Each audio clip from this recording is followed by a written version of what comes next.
महिला दिनाचे औचित्य साधून stay fine group of companies यांच्या वतीनं आणि DS entertainment team Deepak Shetty यांच्या नियोजनाखाली आयोजित नारी गौरव सन्मान 2026 आणि हळदी कुंकू सोहळा मुंबईतील मुलुंड येथील महाकवी कालिदास नाट्यगृहात मोठ्या उत्साहात पार पडला। राजकीय, सामाजिक, शैक्षणिक आणि व्यावसायिक अशा विविध क्षेत्रात आपल्या कर्तृत्वाचा ठसा उमटवणाऱ्या आणि समाजात सकारात्मक बदल घडवून आणणाऱ्या महिलांचा या सोहळ्यात गौरव करण्यात आला। यावेळी महिला सामाजिक कार्यकर्त्या तथा नारी शक्ती संघटनेच्या राष्ट्रीय अध्यक्ष आरती बेहरा यांना पुरस्कार देऊन गौरवण्यात आले। Stay fine group of companies, stay fine supermart यांनी उत्तम आयोजन केले होते।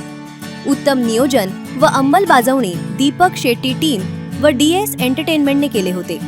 कार्यक्रमाला राजकीय आणि सामाजिक क्षेत्रातील मान्यवर महिला उपस्थित होत्या, ज्यात मीनाक्षीताई शिंदे माजी महापौर, भक्तिताई भोसले, जयंती उल्लाल आणि माधुरी जे सुतार यांचा समावेश होता।